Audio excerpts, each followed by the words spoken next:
ciidankii iyo cududii xooganeyd ee maalmihii la soo dhaafay lagu soo bandhigay magaalada Kismaayo ee xarunta ku meel gaarka ah ee maamulka Jubbaland runtii cududaas waxay ahayd midaan la dhayalsan karin waxay ahayd midaan indhaha laga lalin karin waxay ahayd mid muujisay kaalinta ay kaga jirto Soomaalidu waayahan dambe waa isku tabar ha intay kala adkaatay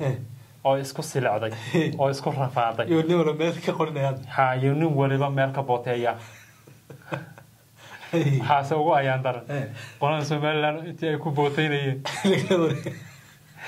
laga qaatay awood lagu gubay marka diyaarada baalasha ka go'an oo aad moodo kaartoon maalmaha shalay ma arkaysi Soomaaliland oo diyaarada yeelatay waxa la diyaarada yeelatay waxaan si diyaarada soo fiiris waxaan u tagay waxaad mooday kaartoomo la isugu geeyo labada baalba ka go'an oo kala janjeedho meel saaran waa la isku kakabay waxaan masalbaaj Axmed Madoobe dhurwaana dhaho wax ka nasiib badan ilaahay inuu san abuurin baan malay dhurwaag nasiibada saasaan lahaa wax nasiibkiisa tijaabiyay ma aqaanay kumanaan ciidana yaa loo soo xidhay tababar cidda qalabaysay ee hubkaasi siisay isaga un baa yaqaan wax xog inaga siin kara ma jir oo ilaahay abuurtay suugagun meesha marayay oo FCR saaran baan arkay kaaga daranay FCR ka aad waxa uu isticmaali jiray liibi booliska marka ma la soo guureen waxay la soo guureen waa kayna wax cusub ay ahaayeen laakiin baabuurtii iyo raggeediiba uu isla keensan yaa la isla helay ما هو قرب حلوصو بارو وقتي بعدن رعين داكو بحيي يقود لها برجي حي برشادا أنفع قود لها برجي حي برشادا أنفع أحمد مدوبي ودروغا بني آدمka ku dhex jira waxaan ka wada nasiibadnida isagoo yaaban oo Jubbaland inteedii badnayd laga soo cayrsaday oo ciidan la'aan iyo tabar la'aan yaa waxa uu yimid 7,000 oo liibi booliis on lafaho ay liibi booliis ku soo cayrsadeen waagi hore xilligaas on la fuli way dagaalamaysi waxyaabaha cajiibka ah ee la xasuusto waxa kamid ah Axmed Madoobe bisad iyo jiir nin qol yar ku wada hayn kara miyaa jir waadagta intuu ku wada hayay waliba yidin isnabadgeliye saawa isnabadgeliyeen oo way wada cuni jireen bariiska bisad iyo jiir ma waxaan ka sheegaynay bini aadan col ahaa oo dagaalamayay Kismaayo gudaheeda haday ka dhaqaaqaan saddexda qole oo meesha ku wada hayo way soconayaan way isdilayaan madaxa gaarisadana isku dhafoorinayeen markuu Kismaayo ku hayay WSLFT iyo ona lafta Ethiopiankii madmadooba ee xabada dhowda isku hayeen taas iyadii baa intuu Axmed Madoobe u keenay oo hal gaari wada saaray iyo howlgeliyay waxa hadana u soo galay oo ila nasiibkiisa inuu ka sheekeynay waxa hadana u soo galay oo uu ka faa'iideystay qoladii ahayd liibi booliska oo intii aabahood laga xidhay kii cabdi ay soo jabeen qaar badan oo kamid ah بسم الله الرحمن الرحيم كل وناكسن كسو dhawaada barnaamijkeena dhabkaada qodobkan waxaynu ku eegi doonaa hadii rabbi qadaro ciidamada deegaanka Soomaalida ee liibi booliska ahaa ee 6 sano ka hor uu yimid xukunka madaxweyne Mustafa Maxamed Umar iyo balmeesha ay ku kala dambeeyeen ayaynu eegi doonaa dhaliilahan la jeedinayo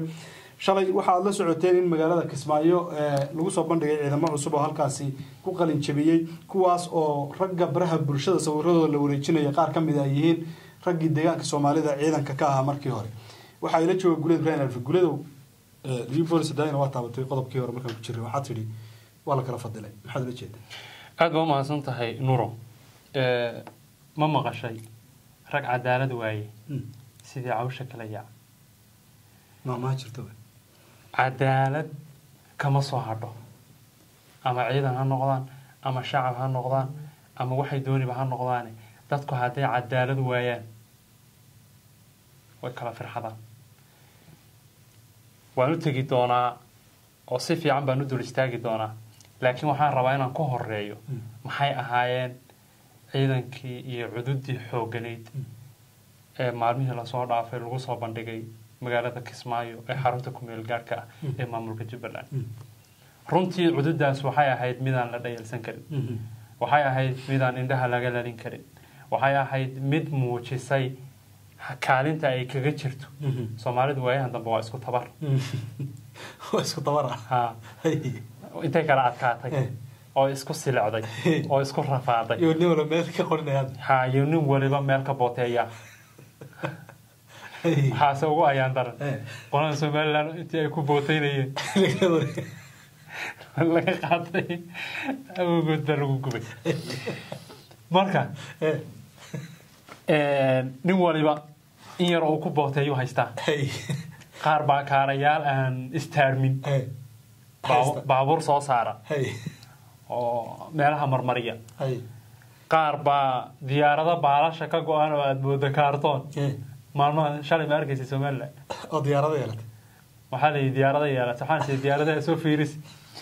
waxaan u tagay waxaad moodo kaartoomo la isku geeyo labada baalba ka go'an oo kala janjeedho meel saaran waa la isku kakabay war waxaan masalbaajo la farfuro baabuurta la farfuro maaray ya salbaajo la dhahay marka Soomaalida isku tabarta waxaan u xadmado oo nasiib ha Soomaalida marka sidaas ay nin waliba intiisa yarta ugu booteeya Axmed Madoobe wuxuu soo bandhigay shalay ababa maxaa suug ah maxaa shilka ah maxaa dashiika ah maxaa ciidan la cajabay ah quwadan la dafiri karin oo aan caadi ahayn soo bandhigay kumanaan ciidana yaa loo soo xidhay tababar cidda qalabaysay ee hubkaasi siisay isaga un baa yaqaan wax xog inaga siin kara ma jiro oo Ilaahay abuurtay suugagun meesha marayay oo FCR saaran baan arkay kaaga daranay FCR ka aad waxa uu isticmaali jiray liiga booliska marka ma la soo guureen waxay la soo guureen waa kayna wax cusub ay ahaayeen laakiin baabuurtii iyo raggeediiba uu isla kaasay yaa la isla helay Axmed Madoobe dhurwaana dhaho wax ka nasiib badan Ilaahay inuu san abuurin baan malay dhurwaagu nasiibada saasana laha wax nasiibkiisa tijaabiyay ma aqaanay kolo shabeel meel neef ku dishay oo ka cayrsado kolo wuxuu filayna bahla wax buu helaa marka meel laga keenay ma aqaanay laakiin waxa la yiraahdaa dhurwaag oo nasiibaday Axmed Madoobe waa dhurwaaga bini'aadamka ku dhex jira xagga wada nasiibadnida isagoo yaaban oo Jubbaland ba inteedii badnayd laga soo cayrsaday oo ciidan la'aan iyo tabar la'aan yaa waxa uu yimid 7 kun oo liiga booliis on la faho ay liiga booliis ku soo cayrsadeen waagi hore kuwii baa junuud u noqday shaab dhag baa laga siiyey shirkar waxaan u sheegaynaa caawa helfaha loo qaado uu ka faa'iideystay say ahayd buu uga faa'iideystay xilligaas ona la furi way dagaalamaysa waxyaabaha cajiibka ah ee la xasuusto waxa ka mid ah Axmed Madoobe bisad iyo jiir nin qol yar ku wada hayn kara miyaa jira waadagta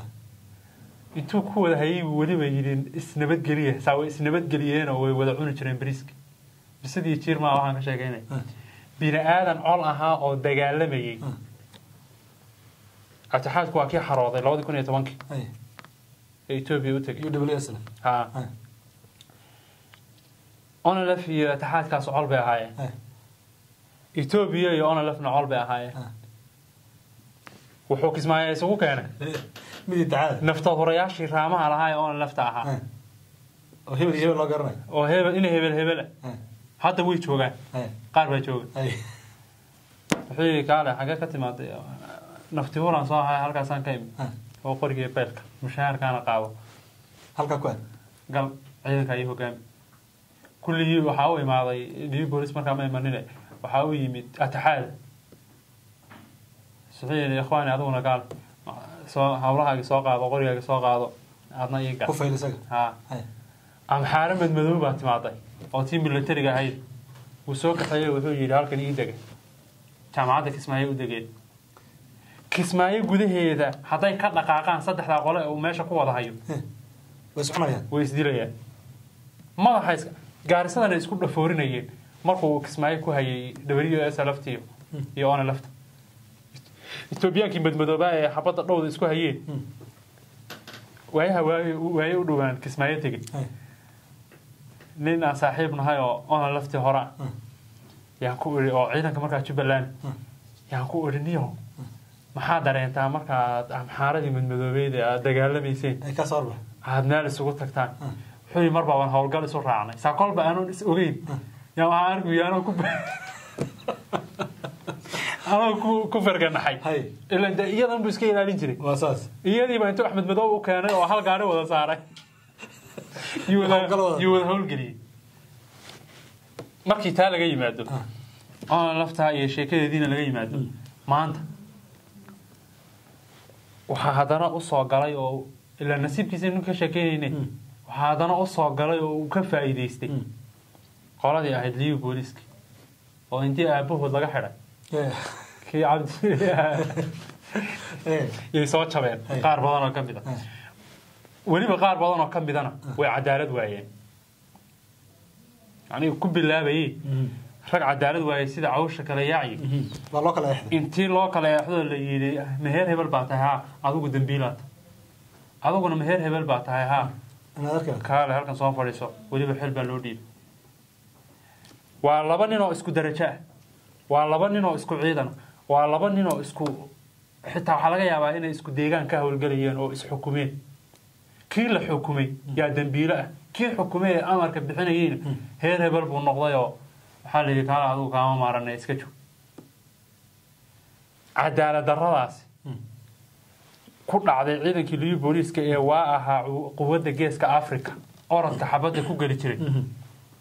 waxay sababtay inay Axmed Madoobe u yaacaan inay federaalkii u yaacaan iyo Muqdisho waa dhaweyd oo tagay kuwa liiga booliska ku arkay oo ciidamada kamid inay danab ka buuxaan in kuwii qadar loo qaaday ciidan qadar lagu soo tababar ay tifka yihiin hadda BS xataa ku jira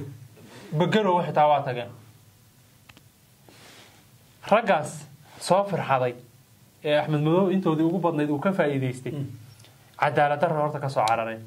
ha ka soo cararaan maxay la kulmeen nololtoodii hore ka wanaagsan bay la kulmeen ragaas la dulmiyay ee cadaalad darrada ka soo cararay maanta iyaga oo maxaan ku yiraahdaa darajooyin lagu taxay mushahaar $1500 ka bilaabanaya qaadanaya gawaari ay ku raaxaystaan oo ku socdaan qaadanaya iskaafkoodii iyo ciidankoodii la socdaan ee maanta dal xor ah joogaan 100 jeer waxay ka nasiib badan yihiin kii habartay lagu reebay waxaan leenahay marka ciidankaasi horta la kala xadaaratay ana la kala heer magaalsan ana la kala hoggaansan labadan aniga way ismay labadan Madoobe iyo Mustafa laakiin waxaan qirayaa Axmed Madoobe inuu awoodo taliyaha guud ee ciidankan hadda shalay soo qalin jabinay waa wiil Harisaaqa oo oona laf soo aha oo isagoo raamale oo nafti hura aan hadda keeni karo ii kaadi taliye ku xigeenkiisu waa wiil heer Cabdillah oo liiga booliis ii kaadi meel baa socda ii kaadi meel baa socda waa wiil heer Cabdillah oo liiga booliis maya waxaan rabaa inaan bidhaamiyo cadaalad darrada meesha looga soo cararay inaan muhiimad gooni ah ima aha inaan heerahan xuso ama xilalkooda tiri laakiin labadan hogaamiye Axmed Madoobe iyo Mustafa dhowr shay bay ku kala duwan yihiin Axmed Madoobe taliyaha sirdoonkiisa guud Axmed Madoobe taliyaha sirdoonka Jubbaland waa wiil Harisaaqa Mustafa Cagjarna intuu ka cararay oo dadkii oo dhan uu yiri adigu heer hebel baa tay orod aad meesha aadayso iyo waan kala adkaanaynaa yaa meesha gabaahirta uu fadhiyaa oo ciidankii niyad xumo ay la dagaalami laayeen labadan ciidankan cusub ee hadda shalay la soo bandhigay hogaaminaya ururaday ka yimaadeen oo la iyo liiga booliis inay ka yimaadeen marka laga yimaado waa niman saamigoodii Jubbaland ku jooga cadaaladna ku helay magac iyo maamuusna ku helay madaxna ka ah niyadna ku dagaalami waadna ogaan doontaa Jubbaland ma ahaan doonto sidii ay ahaan jirtay cududan wuu ka faa'iideysan doonaa Axmed Madoobe waliba raggan waxay yaqaanaan sida jabhadaha loola dagaalamo wuuna ka faa'iideystay durba oo Jubbaland shabaab nool soo qabata yeeynu aragnay oo iyaga dhaawac taa haya qabaalada dabadooda saaran wuuna ka sii faa'iideysan doonaa marka ragaasi iyo xaqaa'iqda meesha taalay runtu marbay kharaadhe marbayna u baahan tahay waxyaabo laga yar afgobaasan jiray ama marada lagu dadi lahaa inaan lagu dadin oo runta laga sheego war Mustafa qoodha iyo xalada wiilashaas hadda city jooga iyagana ha u kala qabyaaladeenina bahashu waa ku biyo dhigatay kuwii hore inta cadaalad ka waayeen kala farxaday iyaga hagaaj saraakiisha xalliga qaar baa la xilxilsayna dagaalka waad oo inay ku dhintaan baa laga baqayay bahasha inay halka geli way la tahay fiir dollar laba korneyl hadda marayna wiilasha yar marka laga yimaado wiilashan darajada laan marka laga yimaado laba korneyl full korneyl oo mid walaalkay baa wallahi naxariista te kuwa la xirxiray inuu wax loogu daray ay hadda daraan mid korneyl oo heer dollada ku jiray raga dhinta city ku dhinta marka waxaan leenahay ilaahay waa maslaxada ogey madaxweynaha waddanka ilaahay kaaga dhigay madaxweyne Mustafa bahasha cadaalad u sameeyo laakiin sheekadan aan ka sheekeynayno waxa la runtu way kharaar tahay iyadoo laga yaabo inay wax jira tahay haddana soo ma keeni karta in aad leynoo dhibsado la yiraahdo wax hoosaad ka hadlaysaan inay moral jibinaysaan waxaan maaragtay propaganda wadaan Mustafa ku xumaynaysaan maaragtay klaakit niyo horta waxa la dhahay iyaga u taala horey waa naloo dhihi jiray horeyba waa naloo dhihi jiray mar ay dhibi jirtay way jirtaa oo inta komentiyada akhriya aan wixii dhiba ka farxin jiray waan ka farxin jiray ruuxa intaan luuqa u galo iyo intuu yiri baan dhihi jiray waagi dambe intaan akhriyo iyo hadduu ii dhibo anoo luuqii aadi yaan afka ka dhihi jiray wixii aan kaga cilmahay heer waxaan gaaray aan noqday in qofku yaa amaanayo iyo inuu yaacayo aan kala jeclayn laakiin muhiimadaydu ay tahay inaan xaqaa'iqda iyo runta aan ka warramo tani waa run kharaad ciidankaas Axmed Madoobe u tagay iyo qaar badan oo u sii socdaba way ku baraari doonaan cadaalad bayna agtiisa ka heli doonaan isna wuu ka faa'iidi doonaa horena wuu uga faa'iiday haddana wuu ka faa'iidi maxaa la gudbaa Mustafa marka maadaama kan ciidanku ka soo cararayaan waxaan leenahay Mustafa niyo cadaalad darra lagaaga cararayaa cadaaladda ku soo dhawow wiilasha xabsiga gelisay si aad geeri uga badbaadiso oo ogolow geerida ama wiilasha nolol u wada ogolow inoo soo wada celi kuwa dambiilayaasha ah ee agtaada jooga raggan Axmed Madoobe la jooga anuu ma difaacayo oo ma dhahayo dambiilayaal ma oo dhib meena geysan laakiin ciidanku hal ciidan buu ahaa isaga Mustafa kuwa la joogana iyagana ma lihi dambiilayaal ma haday dambiilayaal noqonayaan oo dadkii ay dhibanayaasha u ahaayeen ay ku cadeynayaan isku xukun wada mari inta ku baaqiga waxa ka soo tagay kaaba soo tago hada kuma taala kuma soo noqonayaan jana yar bay bagaleen ma yaa waligu ashadal cudurada dooriyeen ma waa ilaa ragad uma soo laabanayaan 9,000 oo kiiman bahalkay ku shaqeyn jireen Ethiopian 9,000 oo riyaal ha ay ku shaqeyn jireen oo korneylo ku ahaayeen ha maantana $1,500 $150,000 oo Ethiopian dollar aad ma yaqaanaan yay qaadanayaan